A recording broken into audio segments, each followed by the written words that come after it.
Yes, I have. I've had yet another weird dream. And no, I'm not making them up. They are real. I'm really dreaming these. Yes, I have an imagination, but this has nothing to do with it. If you're interested to find out what my latest weird dream is, well then stay tuned and hear the rest.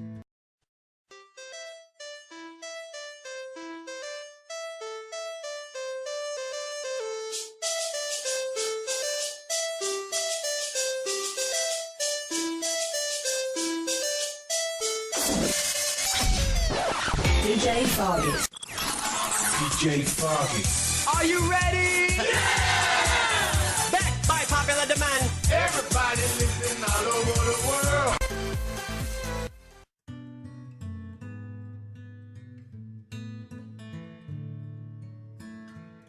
Okay, this dream started where I was in kind of a big sort of room with lots of chairs, and there was a few different people sitting down, and there was a big TV, and I can remember there was like a reception sort of area looking kind of thing.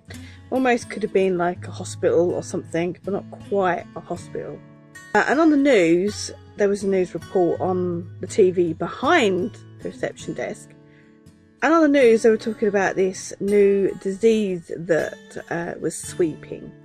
They were telling you like the side effects and how ill people are becoming, and that they don't know what the illness is. There's no cure. There's no diagnosis. There's no name for it. They just know really not much about it. All they know that it isn't airborne, so you can't catch it by breathing near somebody that has it. And they also know that you can't get it by touch either, that you can touch someone that has this illness and you don't get it. So yeah, that was on like a news report, and I'm in this weird place. Anyway, I think it's dinner time or something, so we all sit down to dinner. My friend was already sat down. Her name was Sally, I think, and she was already sat down. So there was like a small group of friends, a girl and a couple of guys. Well, one of the guys, I think, was Sally's boyfriend. We all sat down, had something to eat. We noticed that Sally wasn't eating. He's like, well, why are you not eating? And she didn't really say much. She just like pushed the bowl away.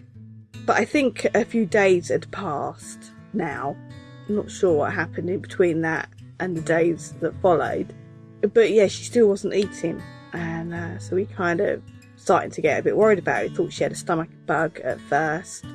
But then my friend touched her forehead and she said, I don't know what's wrong with Sally, but she hasn't even got a temperature or anything. And I'm like, you sure? So I sort of felt her head. And she was right, she didn't have, she wasn't hot or clammy or anything. So we assumed she didn't have a temperature. Then I turned to these people that are like behind the reception area. And I start having a go at them. I'm saying, look, you need to give her something. She's obviously really, really ill. She hasn't eaten for days. And she's like coming out in like blotchy skin, and she just looks rough as houses, and she hasn't spoken. The reception people were just sort of shaking their head and shrugging their shoulders. And I'm like, no, I'm serious. This girl needs help. You need to give her something. Is there any medication, like pain relief or anything that you can give her? And they're like, no, sorry, there's nothing we can give her. There's no diagnosis for the illness. There's nothing we can give. So I'm like, so she's got the same illness as that was being reported on the news then? And they just kind of, again, sort of shrugged and looked at each other and shrugged more. But then sort of like, I just kept on and on at them saying, this girl needs help, this girl needs help. So then they turned around and said to me, okay, we're going to get her some help. So I'm like, well, good. I hope so too. Anyway, next minute, I'm out in this car, sitting in the back. There's like one person in the front, and one of my other friends just standing outside the car, almost getting ready to get in. And one of the nurses were nearby. And I said, you have actually got help, Sally, haven't you? You haven't called like the army or anything. And she's like, no. It's honestly, it's help. It's help for Sally. So I'm like, okay. But I wasn't 100% trusting. Next minute, all these people have arrived. And I'm not sure how they arrived. They just seemed to like just was there. And I realised that it's the army, and I'm like, you've called the army, you called the fucking army. Like, the nurses, again, just stand there, just like, meh, meh.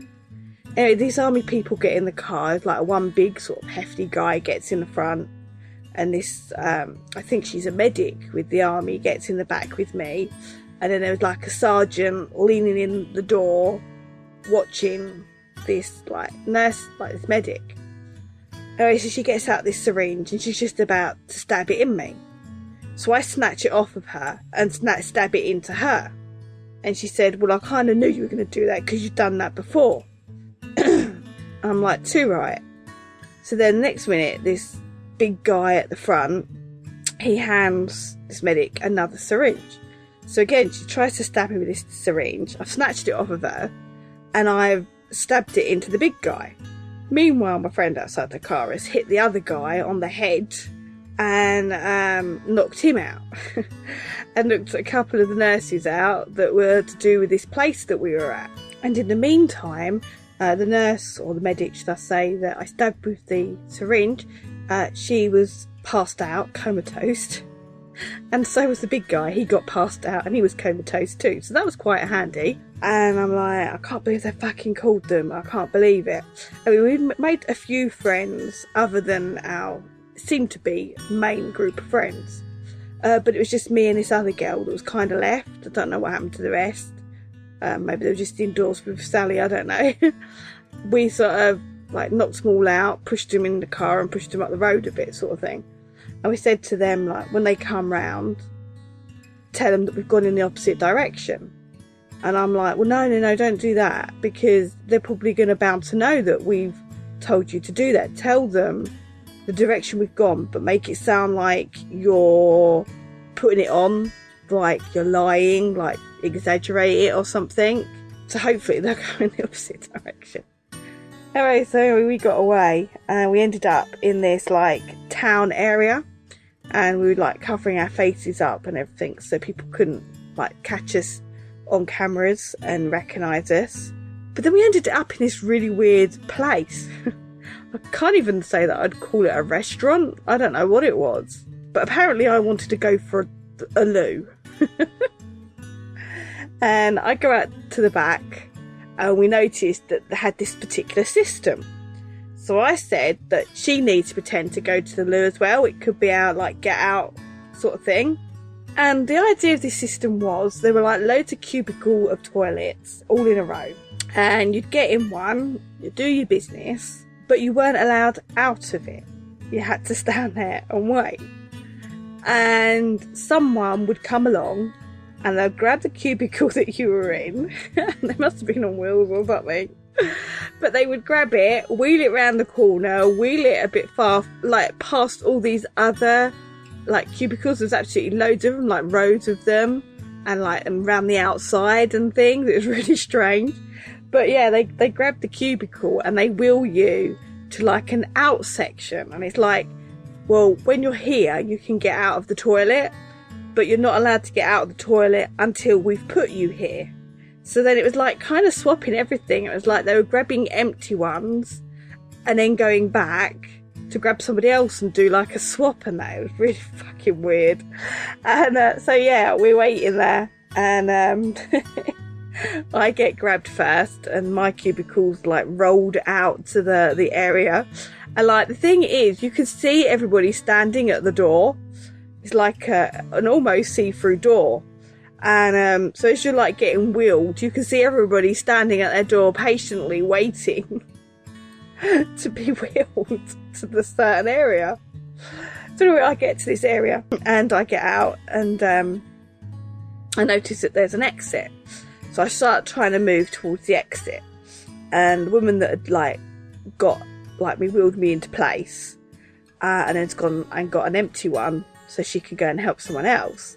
Says, oh no, you need to go and stand by the, and I'm not sure what she said. I said, oh, is that outside? Oh, all right then. She said, no, it's not outside, it's up here. So I'm like, oh, okay. So I kind of just sort of stood in that area, like not wanting to move too much. Again, while I waited for my friend. Anyway, so she suddenly appears. Her one had been wheeled into place.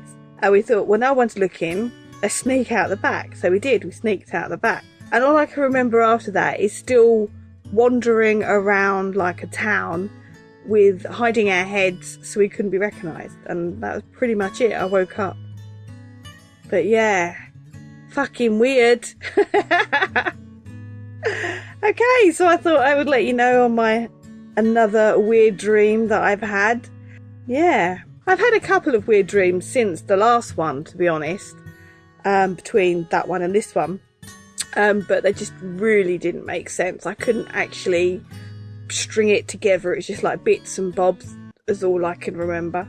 But yeah, these are actually my weird and wonderful dreams. I have no idea why I dream weird and wonderful dreams, but I do. Yes, I do have an imagination, but I can tell you I'm not making any of these up. In fact, donkeys years ago, I had a dream that I thought was so unusual that I actually wrote it and made it into a short story. And I got my friend to read it when I was halfway through writing it. And she's like, oh, have you seen the film Sixth Sense? And I'm like, no. I mean, this is how far back it goes. I'm like, no, I've not seen the film Sixth Sense. And she's like, oh, she said, this is a lot like that.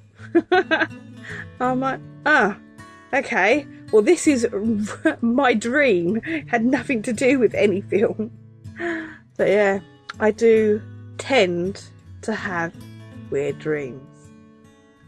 Anyway, take care for now, everybody. And I'll catch you on the next one.